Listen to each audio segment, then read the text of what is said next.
Bien, hola a todos, cafeteras y cafeteros, gracias por estar acá.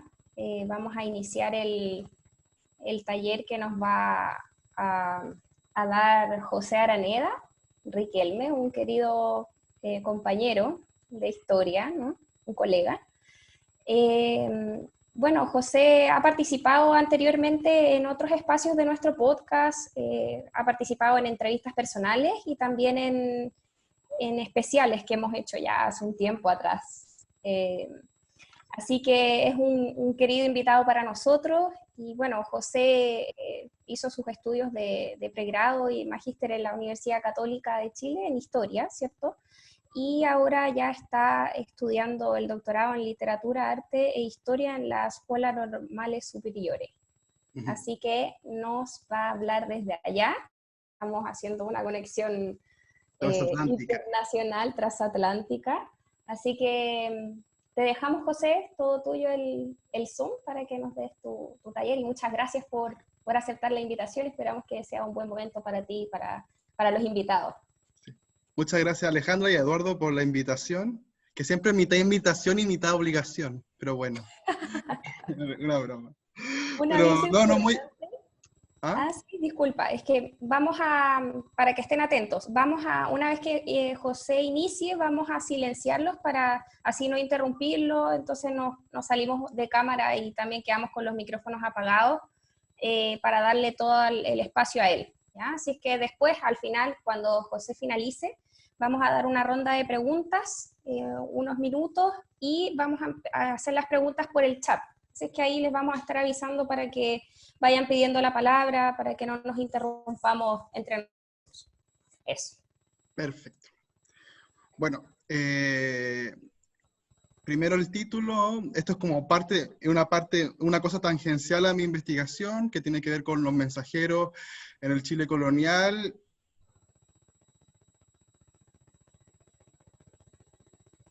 Título de Fake News en el Chile del siglo XVII, que fue un poco polémico porque mucha gente nos decía un poco como, ¿por qué fake news? ¿Por qué no noticias falsas? ¿Por qué no bulos? Aunque no es una palabra que uno utilice tan cotidianamente. Entonces, ahí vamos a hablar un poco de qué son las fake news y por qué usamos ese concepto más contemporáneo para dar un vínculo en realidad y darle un vínculo al presente.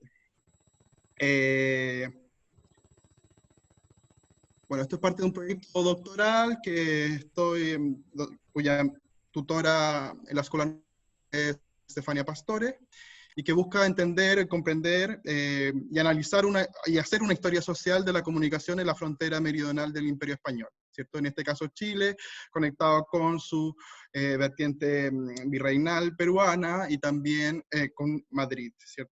Y bueno, todo lo que es la corte y las relaciones ambivalentes, dialógicas, digamos, entre los dos espacios. Entonces, un poco mi pregunta de investigación es cómo un espacio colonial pequeño y distante logró mantener una comunicación constante con la metrópolis ibérica en esta época donde ya sabemos que los medios de transporte son muy distintos a los que nosotros conocemos actualmente. No había ni WhatsApp ni nada, obviamente.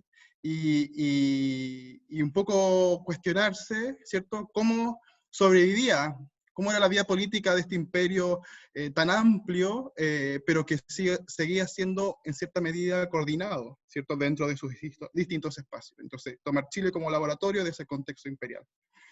Y porque además Chile tiene una condición súper interesante para el contexto, fuera del contexto europeo, digamos, es que, por un lado, era una zona sin imprenta, la imprenta estaba en Perú, era una zona sin molino papelero, no producía papel, como toda América, lo que también revela un poco la capacidad editorial y la capacidad de impresión y de uso de papel en la época, y eso lo vinculo con trabajos que hemos realizado ya con Ot Argus en un grupo de investigación, que también está Eduardo, sobre el papel del papel, ¿cierto? Y además, y en este contexto específico, Chile no poseía un sistema de correo, no había una oficina de correo, no había Correos Chile, no había forma de alegarle a Correos de por qué no habían llegado los paquetes de AliExpress. Entonces, bueno, ¿a quién reclamo? ¿Cómo envío una carta? ¿Cómo yo, persona del siglo XVII en Chile,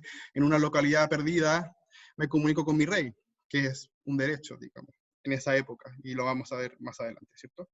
Entonces, un poco entender cuáles son las formas de comunicación de los distintos agentes políticos locales imperiales, cómo funcionan estos mediadores, y desentrañar esta madeja, ¿cierto? Que son las comunicaciones coloniales, en este mundo sin correo, digamos. Entonces, cómo se envía la información, quiénes eran, y en eso son múltiples y miles de hilos, ¿cierto? No hay una institución concreta que se pueda investigar, hay trayectorias personales que hay que seguir, de mensajeros que en un momento específico fueron elegidos, y por lo tanto entender y cómo a través de esos mensajeros, cómo a través de esa historia colectiva, esta historia social colectiva de estos personajes, podemos llegar a entender cómo funcionaba esta comunicación transatlántica, ¿cierto?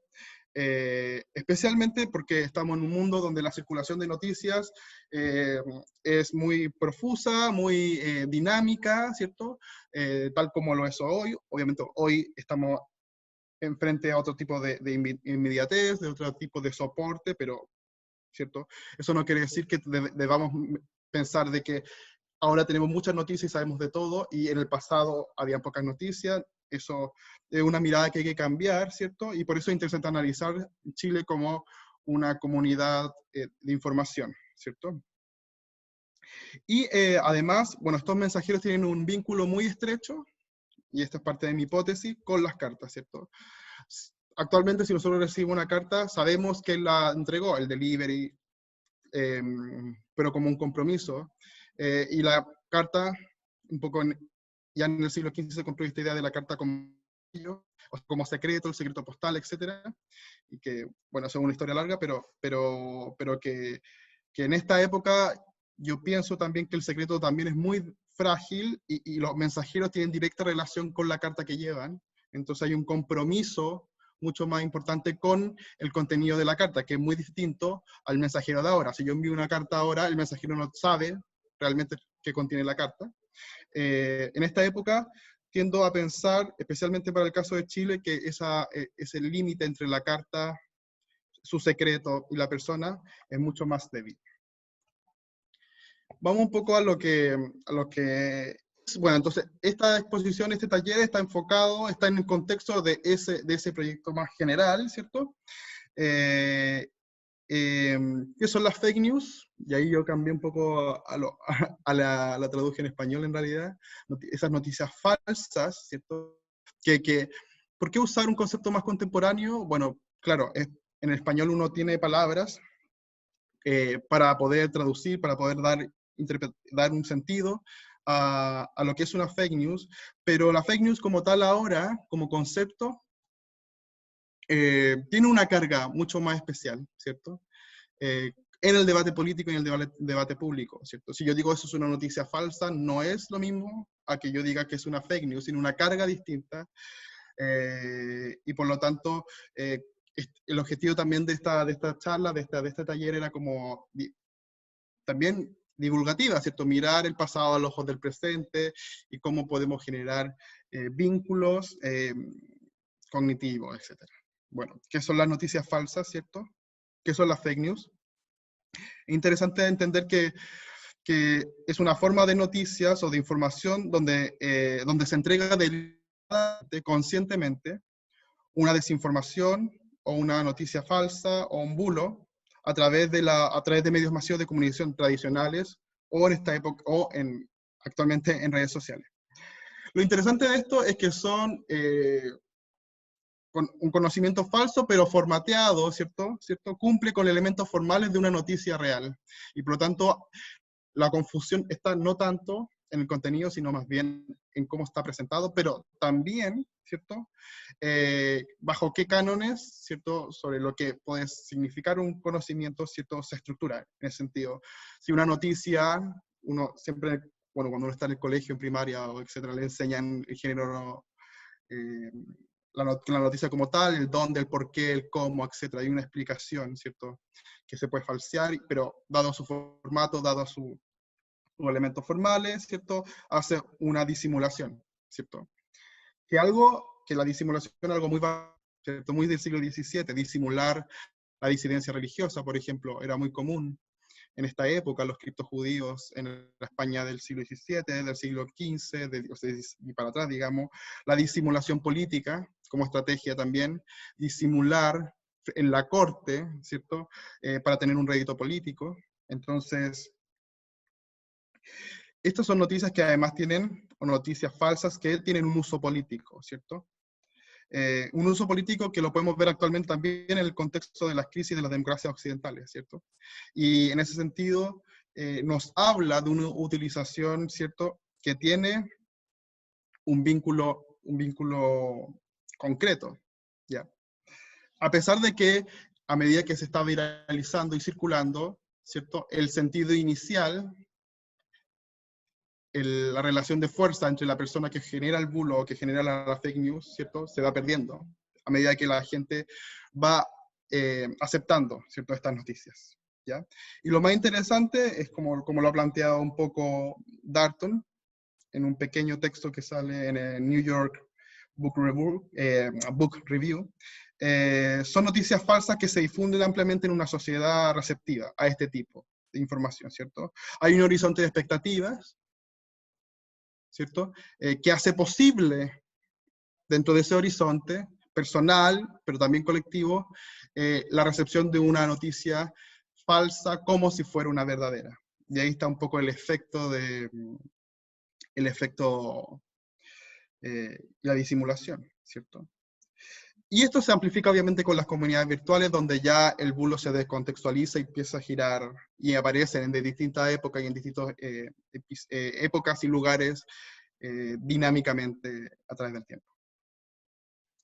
Pero lo que quiero que entiendan, o que esto no es un fenómeno nuevo, que tal como las democracias occidentales ahora están siendo, o también la sanidad pública, etcétera, está lleno de bulos actualmente, lleno de noticias falsas sobre el COVID, etcétera. Esto también sucedía en la monarquía europea del siglo XVII, la monarquía absoluta, por cierto, la parlamentaria también posteriormente, y en todo régimen político, es parte de una estrategia política. Y porque los fenómenos históricos siempre han sido acompañados de diversas informaciones y noticias contradictorias. Y claro, en un momento, en la cotidianidad, una noticia que podría ser verdadera, ¿cierto?, posteriormente se transforma en falsa, ¿cierto? También depende mucho del testigo, quién vio qué vio, ¿cierto?, qué escribió y cuál era el interés de escribir lo que escribió, ¿cierto? La circulación de estas fake news, hay diversas interpretaciones, hay gente que cree que obviamente hay que censurarlas, controlarlas, ¿cierto? Hay otras personas, por ejemplo, John Milton en el siglo XVIII, donde él creía en un mercado libre de ideas, donde al final las ideas falsas y verdaderas iban a combinarse. Esta es una perspectiva mucho más liberal, y que dentro de ese diálogo racional, un poco como esfera pública, la verdad saldría. Pero también tenemos perspectivas, por ejemplo, como la de Bloch y el daño que puede generar un bulo en contexto de guerra, Mark Bloch, el gran historiador. Pero también, lo interesante también es entender las fake news, no solo desde la creación, no solo desde su componente racional en términos de forma, no solo como, no, yo creo que esto es mentira, lógicamente, porque tengo argumentos para bajarla, pero también entender las fake news, o por el otro lado insultar, ¿cierto?, decir esto es una estupidez, por lo tanto negar el argumento. Lo que propone un poco Bloch es estudiar estos fake news estudiarlos desde su circulación, ¿cierto? No quedarse solo con la noticia, sino ver quién la creó, cómo se desplazó, quién la llevó, etc. Y por eso es interesante analizar el contexto de Chile, porque sin correo, sin una institución, bueno, ¿cómo circulan las noticias? Oral, escrita, pero en este contexto, ¿cómo circulan las noticias hacia Europa, hacia España? ¿Qué se piensa de Chile? ¿Cómo se gobierna Chile desde la metrópoli? ¿Cierto? ¿Qué elementos, ¿cierto?, tiene, por ejemplo, el Consejo de Indias, o el rey, en menor medida? frente a las autoridades políticas, el rol del virrey, qué hacer ante una noticia falsa, porque lo interesante de las noticias falsas es que generan reacciones políticas a pesar de ello, a pesar de ser falsas, incluso siendo que las personas conscientemente saben que es falsa, genera una reacción. ¿Y qué es el Chile del siglo XVII? Un Chile marcado por el desastre de Curalaba, o por la batalla de Curalaba, y más aún por la destrucción de las 7 ciudades, que son las 7 ciudades al sur del Biobío, que fue una masacre y que finalmente impactó mucho en la conciencia colectiva de las personas.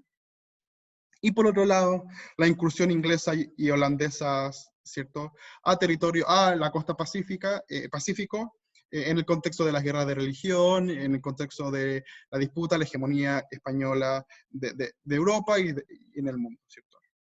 Y Chile un poco como la puerta de entrada a ese gran lago español, etc. Y por cierto, eso generó una gran cantidad de noticias e informaciones, por un lado, sobre la esclavitud indígena, sobre los malos tratos, sobre la guerra indígena, y por otro lado, sobre los holandeses, en esta época, en el siglo XVII, los holandeses toman, por ejemplo, Castro, hay avistamiento de barcos, etcétera, que genera toda una set de noticias que muchas veces son falsas. Por ejemplo, observar un barco en la bahía o cerca y no saber de qué bandera y inmediatamente asociarla con holandeses y enviar una información sobre que viene en barco holandés y después en el virreinato el virrey queda como un poco sorprendido, ¿cierto? Sorprendido porque dice, bueno, no ha llegado nada. Y el siglo XVII es interesante también porque tenemos una multiplicidad de actores, ¿cierto?, que genera un debate político muy interesante. Por un lado tenemos los cabildos, el de Santiago, podemos ahí ver Concepción, Chillán, etcétera, Valparaíso. Tenemos una Real Audiencia en Santiago, instalada a inicios del siglo XVII, y sus oidores, que son el contrapeso del gobernador, ¿cierto?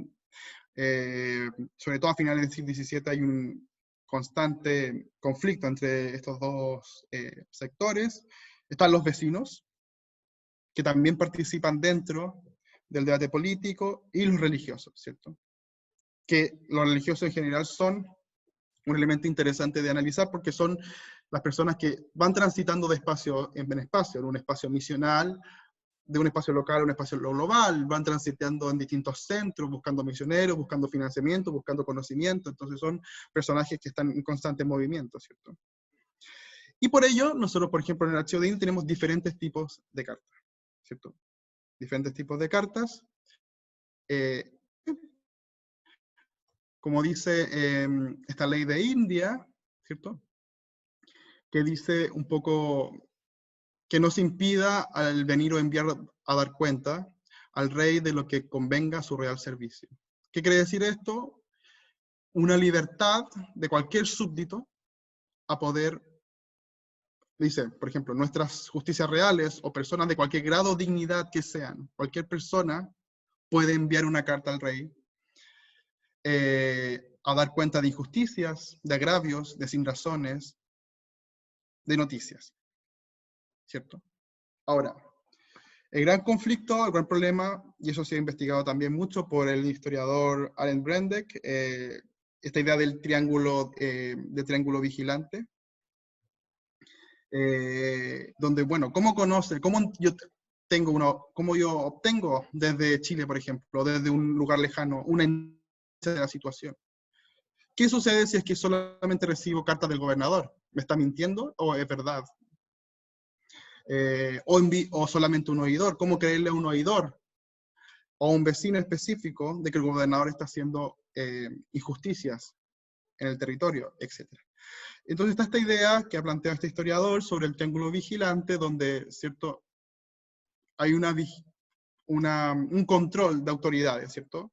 Personas e instituciones, el gobernador, el Consejo de India, el Consejo mismo de India va generando, pidiendo información, testimonios, testigos, para comprobar un determinado hecho, ¿cierto?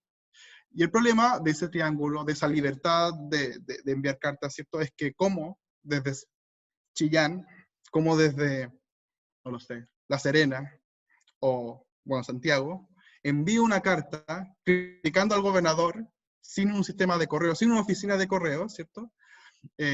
¿Cómo llega a Madrid? Siendo que un poco el gobernador tiene, tiene un gran peso económico porque maneja el real situado en esta época, un poco maneja lo que es el Estado, también maneja, bueno, que también con el virrey la circulación de los barcos, ¿cierto?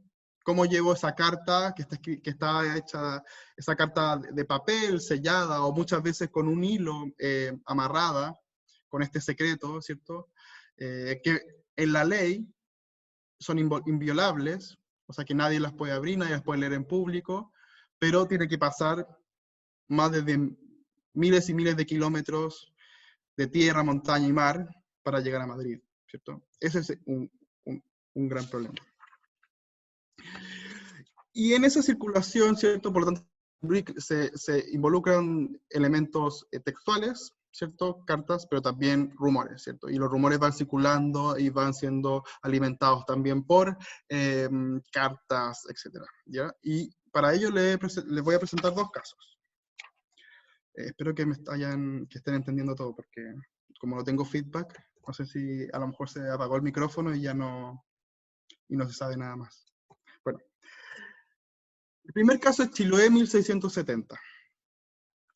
¿Por qué Chiloé? Bueno, Chiloé en este siglo y ha sido muy, muy trabajado por, bueno, la profesora Jimena Urbina de la Católica Valparaíso, ¿cierto? Que también ha trabajado con el documento que les voy a presentar, que es muy, muy interesante. ¿Cierto? Esta es una carta del gobernador de Chiloé, que se llama Francisco Gallardo, una carta que le envía, ¿cierto?, al virrey sobre una información que fue un poco capturada, o que circuló de forma muy, muy interesante, y es casi un cuento de magia, no de magia, pero un buen cuento, el cuento del tío. Y voy a leer un poco, dice: señor virrey, me ha parecido en esta ocasión participar a vuestra señoría, virrey, de las noticias que me da un indio natural de los chonos, vecinos al estrecho de Magallanes, ¿cierto? Un pueblo caonero vecino al archipiélago. Es uno de los que trajo por mi orden el sargento mayor Jerónimo Díaz de Mendoza el verano pasado. Y ahí hay una primera clave, ¿cierto? Es un indígena chono que hace un año llegó a la isla y al mundo español, al mundo de la lengua española, de las costumbres españolas, etcétera, etcétera. Que di cuenta a vuestra señoría, este será de edad de 25 a 26 años, el cual después de haberse ido el real situado y las vigías con más de 2 meses, o sea que cuando fueron los barcos, ¿cierto?, de vuelta a Madrid, por lo tanto habría que esperar para enviar la carta, empezó a hablar la lengua de los indios naturales de esta provincia, al cual dejé en este fuerte de Chacao, habiendo yo ido a la frontera de Calbuco, ¿cierto? O sea, el indígena se quedó en Chacao y él se fue a Calbuco, el gobernador, y en el intermedio de mi ausencia acertó este tal indio a entrar a la casa de una mujer ya de edad, ay, me perdí. Bueno, ya de edad, que asiste en este fuerte, que se llama María de Cuellar. Una señora de edad, María de Cuellar, recibe a este indígena. El indígena dice que tiene hambre y le entrega habas crudas, ¿cierto? Y que, bueno, dice, el indio lo has hecho en el rescoldo a tostar, etcétera, etcétera, y en ese proceso él dice un risueño ea, que yo al principio no había entendido, y después leyendo a Jimena Urbina también lo transcribe como ea, y dice, y empieza a hablar de esta idea de que hay unos moros en el estrecho, ¿cierto? Dice, ea y pelean los moros con los cacahues, a estos llamamos nosotros gigantes, estos son muy vecinos del estrecho. Y como la mujer le viese esta acción y oyese lo que dijo, le preguntó a este dicho chono, que si habían españoles o moros en su tierra, en el estrecho. A lo cual le respondió que no, más que una isla muy cercana al estrecho que estaban los moros poblados. Esta se llama Ayauta, y también junto a la cordillera hay otro sitio llamado Cayanac. Había otra población, con la cual dicha mujer llamó al capitán Gonzalo de Pozas y a otras personas y les hizo saber lo que le había pasado con este indio, ¿cierto? Y lo más interesante es que este indio empieza a describir, un indio que llevaba un año en Chiloé, le empieza a describir que tenían 2 salinas, que había mucho ganado ovejuno, que hay un molino, ¿cierto? Con piedras grandes, etc. O sea, que utiliza una serie de conceptos que hacen pensar a estas personas de que realmente hay un asentamiento moro, o de otro caliz, pero obviamente de enemigos de España en Chiloé. Lo interesante de esto es que después, esta es una carta que escribe Francisco Gallardo, y lo interesante es que envía a su propio hijo a entregar como mensajero al virrey. O sea, se le confía esta noticia al hijo, a su propio hijo, para que llegue sana y salvo al Callao. Y él mismo dice que envía esta noticia sin confirmar, o sea, que envió una pequeña expedición, pero que no lo puede confirmar ahora, porque probablemente, por rumores, el rey ya sepa que existe ese poblamiento. Entonces, también está el problema de la distancia y el tiempo, ¿cierto? Está la urgencia, si es que es verdad, que prefiero enviarla a pesar de que sea falsa. Y posteriormente, bueno, hay un testimonio muy interesante, después se llega más testigos, el mismo indígena empieza a codear a las otras personas para que sostengan lo que al finalmente es una broma, pero lo interesante de esto es que estamos en un contexto, por ejemplo, en el año 70, había llegado un pirata inglés, John Narborough, a esa zona, o sea que está la imagen del pirata, ¿cierto?, circulando dentro de esta comunidad de información. En los años 40 del siglo XVII los holandeses habían capturado a Castro, entonces hay un imaginario que este indígena retoma y hace esta broma, ¿cierto? Esta broma que es una broma que es falsa, que se transmitía oralmente y que después nosotros la recabamos porque, bueno, está escrita y está en los papeles del virrey, que después llegaron al consejo. Y eso genera una reacción, ¿cierto? Una expedición para saber ¿qué iba a decir? ¿Quiénes habían atacado un poco, o quiénes habían poblado este espacio español, que al final era nadie, pingüinos, probablemente, y machonos. Y el segundo caso tiene que ver con la crisis política bajo el gobierno de Francisco de Meneses, que es una figura muy controvertida por esclavitud, por corrupción, por tráfico de influencia, por instalar a familiares, por su tiranía personal, ¿cierto? Pero solo quiero hablar, porque me quedan 37, o sea, yo no sé cuántos minutos son, pero bueno. Bueno, el caso de Meneses es muy interesante porque él se le ocurre la brillante idea dentro de estamos más o menos lo mismo, un poquito más para atrás, en la década del 60, ¿cierto?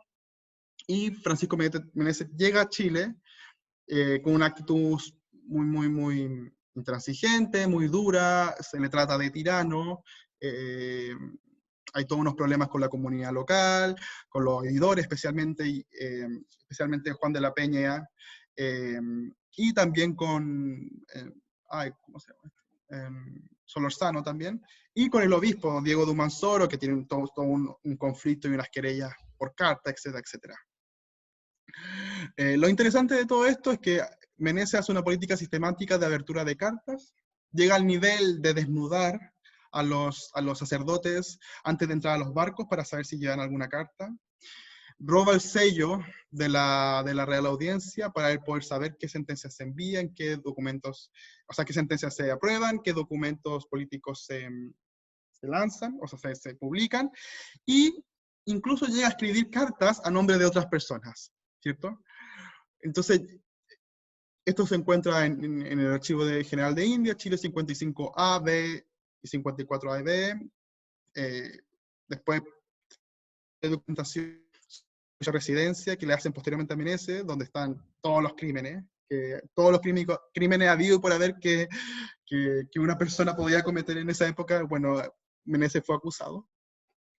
Y tenemos esta carta de, bueno, no lo voy a leer todo, pero que dice como la abertura de una carta, dice la carta que acompaña a esta llegó a mis manos abiertas, como va, con otra que se me escribió sin firma, al parecer. Bueno, esto estaba con la paleografía original, por eso no es que tenga errores de paleografía, estaba escrito así. Al parecer por algún eclesiástico, su fecha de La Rioja, pero dice Tucumán. Y esto un poco, este texto, bueno, si ustedes lo pueden leer mejor, y se manifiesta la pasión con que se escribió, etcétera, los silencios. El punto de este texto es que un poco muestra él se hace un poco el loco, chileno, y describe cómo le llegó esta carta abierta, que en realidad él la había mandado a interceptar, y era una carta que había enviado desde Tucumán, en realidad desde Mendoza, el obispo de Santiago, Diego Manzoro, contra Meneses, la había enviado de forma de ir desde Mendoza hacia, digamos, Charcas, hacia Bolivia, y llegar a Lima, pero Meneses la detuvo antes con un espía, y él la leyó y él montó el cólera, obviamente, tan en cólera que empieza a difamar al obispo en la plaza, empieza a leer la carta del obispo en la plaza, después hace un texto impreso difamatorio contra el obispo y lo clava en la catedral anónimo, pero todo el mundo dice que es de él, etc. Y lo más interesante, bueno, acá también. Pues está el vicario de las provincias de la Orden de San Francisco, que le envió una carta en 1665. Este señor le ha desvanecido de manera que más parece demonio que hombre cristiano en su gobierno, y por justificar sus males y depravadas acciones ha hecho firmar unas cartas escritas de su nota a todas las religiones, tribunales de audiencia, cabildos eclesiásticos, secular, sé mucho, mi error, mucho testimonio que envía de escribanos que le dan, que de miedo los dan, etc. Entonces, cuando uno se encuentra en el archivo de India, se encuentra con una serie de cartas de varios volúmenes con cartas duplicadas. Unas cartas, sabemos, o se sabe, o a partir del proceso se conoce, son falsas. No sabemos cuáles, porque están todas desorganizadas. Son falsas escritas por Meneses. Y la otra columna son cartas escritas por la gente que usurpó Meneses, pero que está reafirmando otra cosa. Y eso en un contexto de una política imperial de toma de decisiones en un espacio distante, digamos, es súper complejo. Porque ¿a quién creerle, cierto? ¿Cuál es la carta verdadera, cuál es la carta falsa? ¿Le creemos a Meneses o al oidor, cierto? Meneses, que tenía el apoyo de la corte en esa época, era amigo de Juan, yo creo que era Juan de Austria, ¿cierto? En esa época, enemigo de Mariana de Austria, en la época de Carlos II, etcétera, etcétera.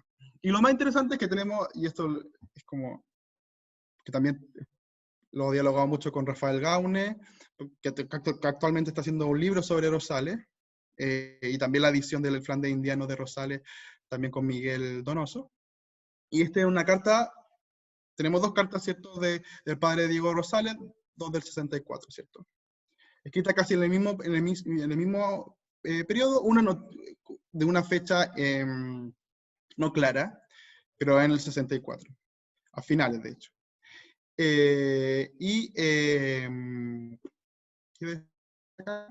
Una firmada de mano y otra no. Por lo tanto, sabemos cuál es la falsa, esta, y la otra no. Esta sería la verdadera. Y en esta primera, dice, por la obligación que los prelados de la religión tenemos de dar cuenta a vuestra majestad, la obligación de dar comunicación y noticias, ¿cierto? Hoy me hallo en el cargo de provincial de la Compañía de Jesús como vasallo fiel, y daré cuenta en esta de lo que se ha oído en este reino del gobierno de general de la artillería, don Francisco de Meneses, a quien vuestra majestad se sirvió de enviar en tiempos tan calamitosos para tanto bien de este reino, y etcétera, etcétera. Y empieza una loa que ha hecho importantísimas cosas para el buen estado que hoy goza, bueno, el gobierno, etcétera, etcétera.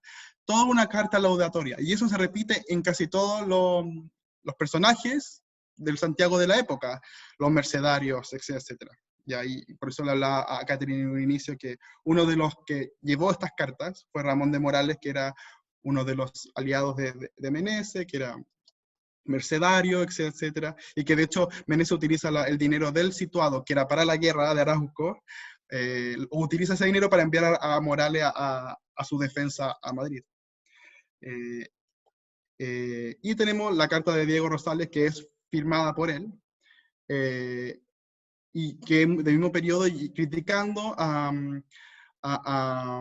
Meneses, ¿cierto? Yo creo que me pasé un poco en el tiempo, entonces muy sujetos a calumnias, y si Amparo Leal no lo asiste, no los patrocina su justicia, cuando padecen por hacer el servicio de su majestad, tendrá tantos que se le atrevan cuanto han sido aquellos en quienes han hecho justicia, porque ninguno la quiere por casa. Y todo esto es un apoyo que hace Diego de Rosales a Alonso de Solórzano, uno de los oidores que había sido instigado constantemente por Meneses, el bullying, ¿cierto? Pero que Meneses había hecho toda una confabulación, había escrito diversas cartas. De hecho, hay una carta que es extraordinaria, porque es una carta que está muy, muy bien escrita, que muy a favor de Meneses, explicando todas las maravillosas cosas que ha dicho Meneses en sus pocos años de gobierno en Chile, y está firmada por todos, por 20 personas, ¿ya? Y eso uno nunca lo encuentra. Está firmado por Rosales, por los mercenarios, por los franciscanos, por casi todos los del Cabildo, por los corregidores, por soldados, o sea, se dedicó realmente a que lo firmaran todos, y después estos mismos personajes lo acusan diciendo, no, yo nunca vi la carta, él me hizo firmar obligado. Ya. Esta imagen, no lo hablé al principio, pero esta imagen, ¿por qué pongo esta imagen? Y esto un poco para concluir lo que estaba exponiendo. Esta imagen es completamente, está fuera de contexto, ¿cierto? Estamos hablando de otros siglos, del siglo a fines. Así existía un servicio de correo, fundado alrededor de la década de 1770, en Santiago de Chile, ¿cierto? Y esta es una fake news clásica, ¿cierto? Es el monstruo que apareció, y lo pueden leer ahí abajo, el monstruo que apareció en el agua, en la laguna de Tahuatahua, etcétera, etcétera, ¿cierto? Un monstruo que se creía que en un contexto donde la monarquía había impulsado un proyecto cultural para recoger curiosidades y cosas de la naturaleza, en esta idea ilustrada de conocer la naturaleza, etcétera, etcétera. Bueno, se envían esta idea, estas imágenes de este monstruo, un poco el monstruo del lago Ness chileno, con dibujos, etcétera, etcétera. Pero que finalmente si uno observa, por ejemplo acá, que son las copias de los manuscritos, copias de las cartas enviadas de los gobernadores, en este caso por Ambrosio de Benavides en 1785, ¿cierto? Si uno lee, por ejemplo, a ver si lo puedo marcar acá, bueno, acá está el resumen. No se ve nada. Bueno, ahora sí. Acá está el resumen, ¿cierto? Dice, el presidente de Chile dice haber sido ficticia la especie del monstruo que se supuso hallado en la laguna de Tahuatahua, etc. Y acá empieza a explicar cómo un pintor se dedicó a falsear y hacer esta imagen, ¿ya? El punto que quiero dar es que uno puede o no criticar la fuente, la imagen en sí, ¿cierto? Como verdad o como mentira, es verdad o no, creo o no en esta imagen, que puede ser muy loco en el siglo, actualmente uno ve esto y dice, obviamente es falso, pero todavía siguen habiendo cosas sobre, falsas noticias sobre el chupacabra o estos animales más mitológicos, ¿cierto? Pero que si uno lo contrasta con otras fuentes, ¿cierto? Uno puede llegar a un cierto consenso de que en realidad el monstruo de Tahuatahua no es tal. Y eso es lo interesante, ¿cierto? Porque como decía un poco Mark Bloch, y que lo retomo ahora al inicio, estas fake news, no solo hay que desacreditarlas en términos internos, ¿cierto? Intertextuales o de lo que está escrito, ¿cierto? Del fondo, del argumento que lleva, del meme, de la expresión que lleva, del estudio que lleva, sino que hay que analizar su modo de producción y su circulación, ¿cierto? Y para eso nos ayuda un poco la historia social de la comunicación, ¿cierto? Para observar estos agentes que van circulando, que van haciendo circular documentos, ¿cierto? Que no solo producen, ¿cierto? Que no solamente sobre el autor, pero que también uno lo va circulando, lo va haciendo circular por determinado interés, ¿cierto? Y un poco lo quiero llevar a la actualidad, ¿cierto? Bueno, ¿por qué estudiar historia o por qué historia colonial? ¿De qué sirve historia colonial, ¿cierto? Y siento que este análisis de historia de las comunicaciones nos permite generar, o la historia incluso como curso, ahora que está muy polémico la idea, cómo se han restringido la hora de historia en los colegios, ¿cierto? La historia en sí nos da habilidades cognitivas que nos permiten investigar y verificar fuentes, ¿cierto? No es la visión antigua que uno tenía de conocer de la historia como maestra de vida, tal vez, o la historia como... yo pienso yo, o saber datos y fechas, sino que la historia permite desarrollar una habilidad de conocer o no, o desconocer, o ver verdad o no verdad, o más objetividad o menos objetividad en los documentos, ¿cierto?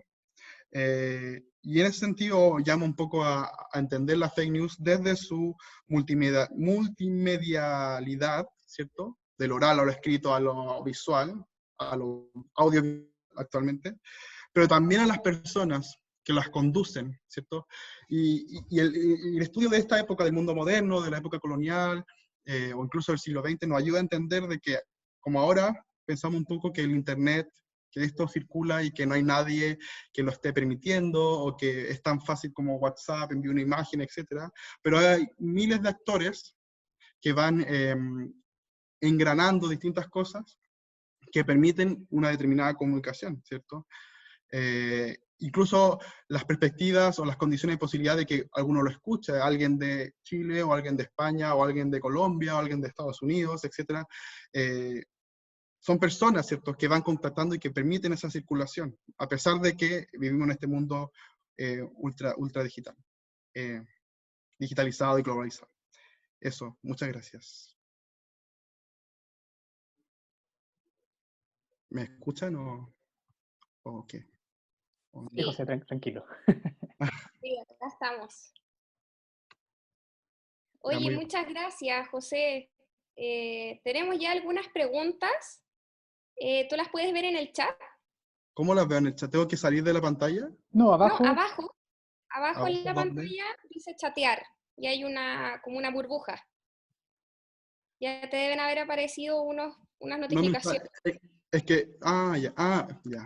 O donde sale la barra, el menú Sí, con sí, funciones. ahí lo vi. Ahí hay hasta ahora 3 preguntas que te han hecho algunos participantes que lo ideal sería ir respondiéndolas en orden. Sí, Los no, vamos activando. Partimos por Miguel, parece, ¿no? sí, Miguel. Dice, hola José, hola Miguel. Quería hacer una consulta. ¿Cuál era el método que los miembros que formaban parte de esta comunicación usaban para distinguir si era una noticia? ¿Solo usaban la firma como elemento de veracidad? No. De hecho, porque al final Meneses hizo firmar a todos. Muchas de las cartas que están en el expediente de destitución de Meneses son cartas que fueron firmadas efectivamente por las personas. Y ahí es vital cómo se contrasta la información, ¿cierto? Cómo se contrastan las cartas, ¿cierto? Las cartas, no se puede leer una carta por sí sola, sino que la carta dialoga con el contexto, pero también con las otras cartas. Y dialoga también por los mensajeros. Claro, si uno lo piensa, Meneses utilizó una vía mucho más oficial, utilizó los barcos probablemente que habían llegado a Lima, el virrey visó el pasaje de las cartas hacia Madrid, pero muchas de las cartas críticas pasaron por lugares subterráneos, ¿cierto? Y por eso hago el hincapié también de entender la veracidad a partir de los agentes que permiten un poco que esa información llegue, ¿cierto? Y cómo, esto lo ha trabajado muy bien Brenda, que en esta idea de la entera noticia, ¿cierto? De saber lo falso, lo verdadero, lo complejo, ¿cierto? Y poder decidir, ¿cierto? Sabemos que probablemente todas las cartas que mandó Meneses y las condiciones o sea, lo que sucedió con Meneses es real, porque terminó muy mal. Terminó abuchado por la población de Santiago, se escapó, volvió, la gente lo abuchó, le tiraba basura, o sea, fue todo muy dramático. Pero es súper, o sea, es una muy buena pregunta, porque esto nos habla también de cómo la gente de la época entendía lo verdadero y lo falso, y cómo lo entendemos nosotros, ¿cierto? Y ahí está un poco como la interpretación que uno puede dar dentro de las cartas. Catherine tiene varias preguntas, poder responderlas. La primera es, ¿por qué utilizar el concepto de fake news para tu época de estudio? Es anacrónico.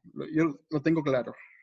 Lo utilizamos con Eduardo conscientemente para invitarlos a reflexionar sobre lo contemporáneo, ¿cierto?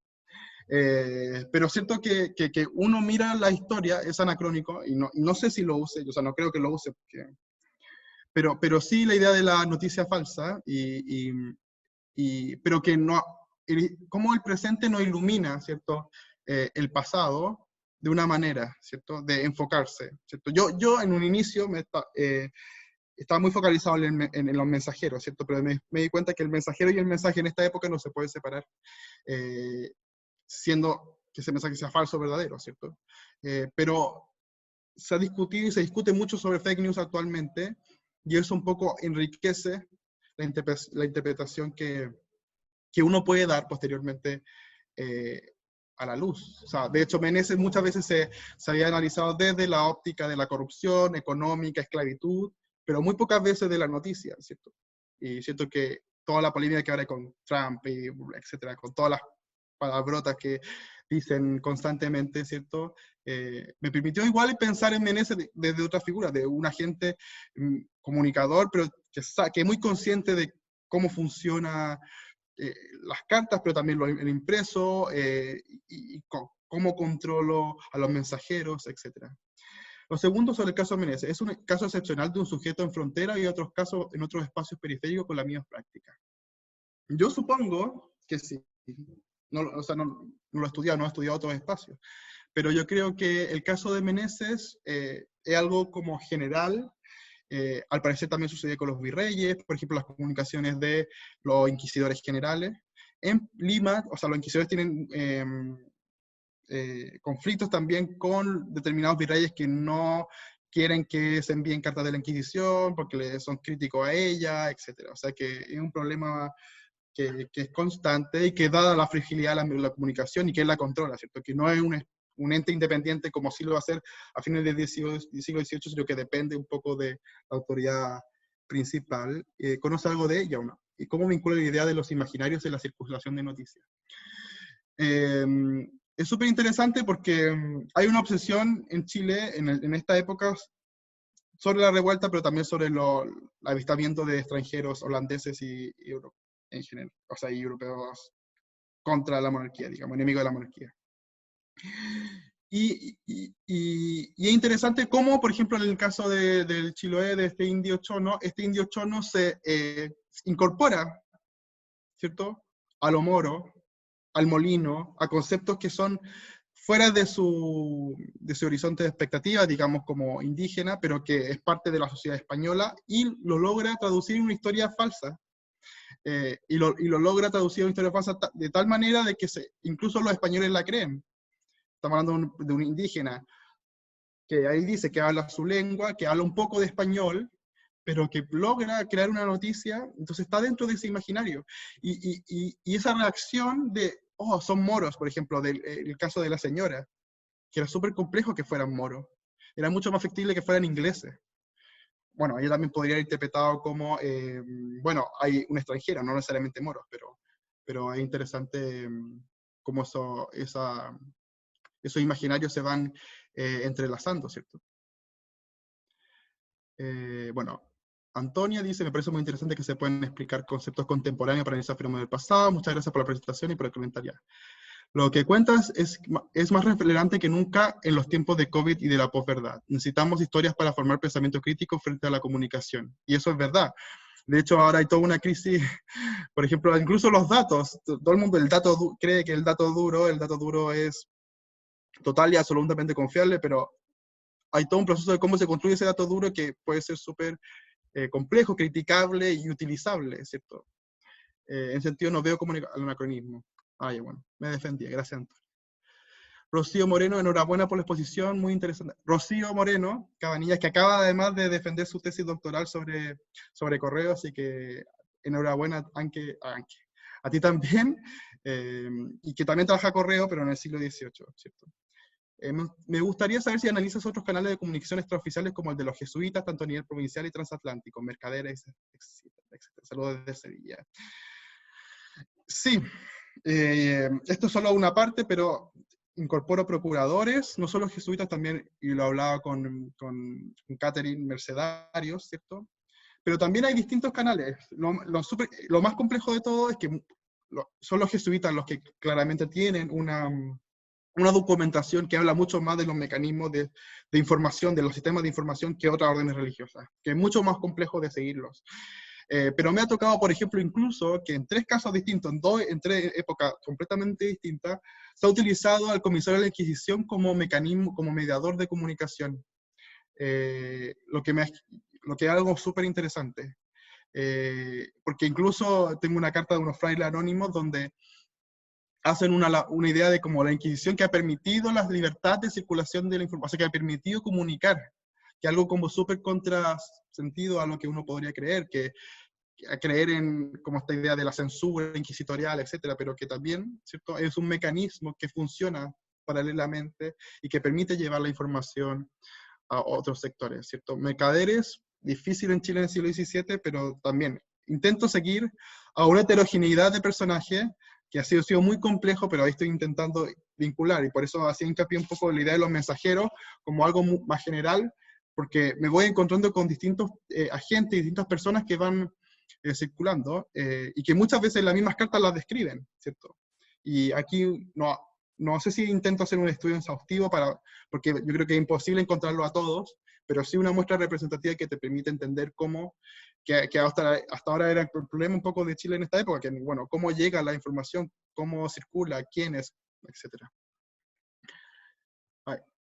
Bueno, después, está muy buena ruta. Elogio los mapas, gracias Belén. Alfredo dice que alguna fake news en esa época que haya realizado algún cambio importante, alguna toma de decisión que fuera clave para nuestra época.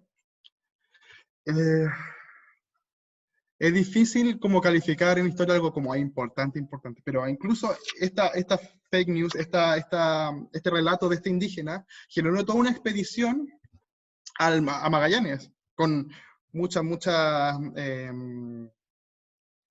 cantidad de recursos, con soldados, con barcos, con naves, en búsqueda de ese lugar que no existía, ¿cierto?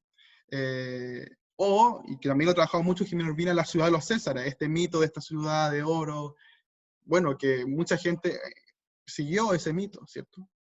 Es muy difícil si es que se produjo o no un cambio importante, ¿cierto? Obviamente hay personas que murieron en ese proceso, y que para ellos fue un cambio importante, pero no sé si para nuestra época.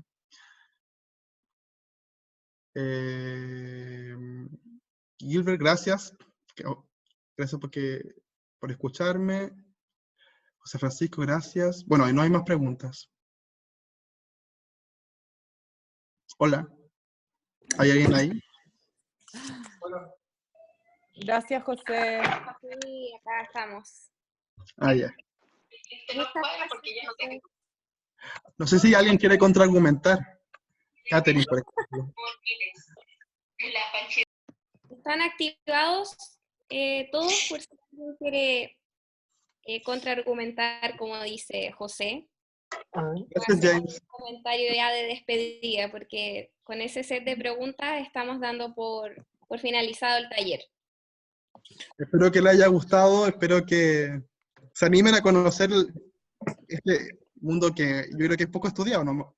Yo creo, Alejandro, ¿no? La colonia en Chile está, el periodo está como un poco, con poca gente y tanto que investigar, tantas vueltas nuevas que los invito un poco también a investigar y a entender de que uno puede analizar de distintas perspectivas. Bueno, también, bueno, el siglo XX, el siglo XIX, pero viva la colonia.